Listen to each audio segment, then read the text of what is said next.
The SEC case against Ripple may be coming to an end very, very soon. Let me show you why.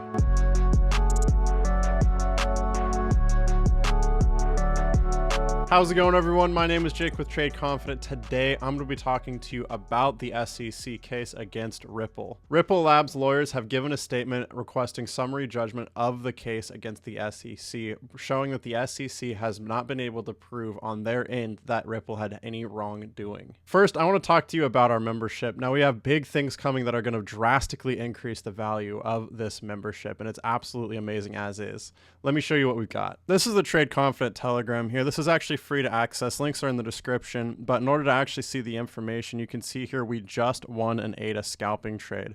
You can take a look at the details in the links below. We also post Money Making Mondays and Future Forecast Fridays, so if you ever want to get access to these, extra information, and trade setups, sign up for the membership in the links below. And it'll bring you to this page right here.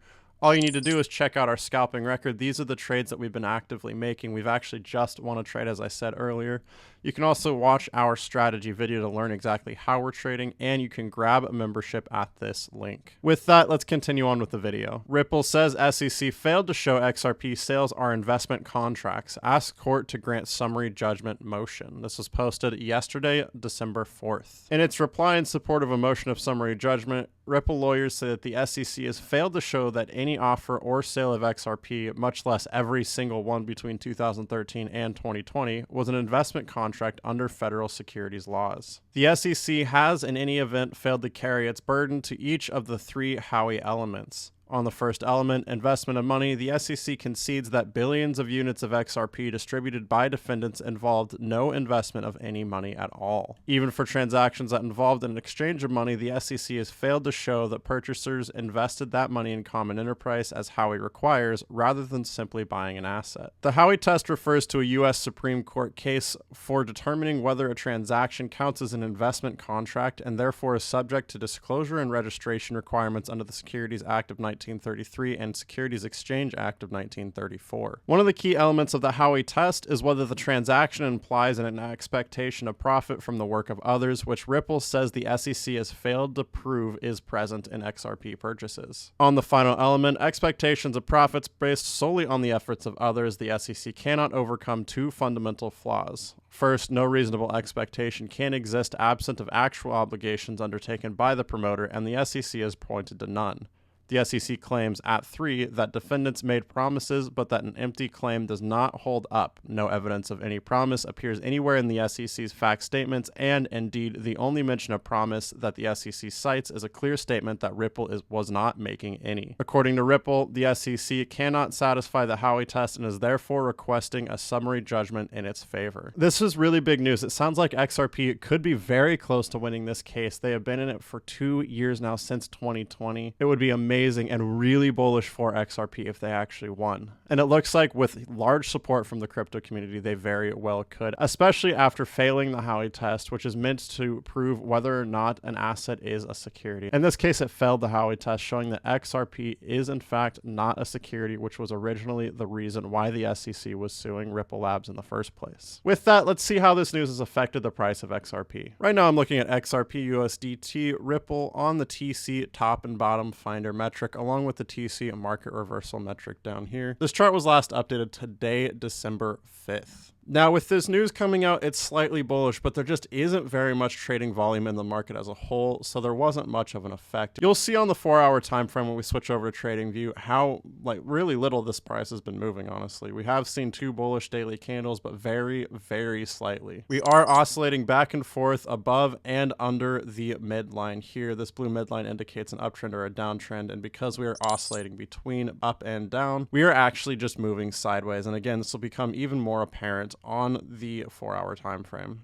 Nothing of note on the market reversal, although we are seeing bars to the upside. It's very slightly bearish pressure here, but it's not fully bearish pressure until we see a red bar like this. Here's the 4-hour time frame looking at XRP USD. I'm using the TC top and bottom finder, trend exhaustion, and price versus whale money flow indicators here with my TC top and bottom finder set to 15. We decided to go for a little bit of a tighter tolerance here with the TC top and bottom finder, and you can see the buy and strong buy signals are pretty decently called. Sell signals are amazingly called, especially when in combination with the indicators. Now, pretty much since the FTX collapse here, we've been moving sideways, but especially in recent days. Look how little this has really moved.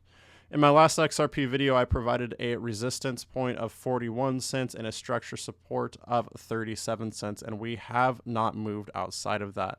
In fact, the tolerances have actually gotten smaller. Check this out. We've been maintaining a structure resistance of 39 cents for a couple of days now. Actually, a few days since December 1st. We've also been maintaining structure support right about here at 38 cents. So XRP has been trading basically within a cent for several days now. Now, I don't think this is going to continue for very long. I think we are going to see moves in either direction here. The 4-hour time frame is looking a little bit indecisive here. Trend exhaustion is staying within the middle regions. When you're looking for big moves on the trend exhaustion, you want to see it in the bottom red or top red area. You can see once the trend exhaustion was in the top red area and the price versus one money flow was high, this is when we saw top, and when it was low and price versus one money flow was low, this is when we saw it bottom. Now, there's very low trading volume right now, and the trend exhaustion and price versus one money flow do take this into account.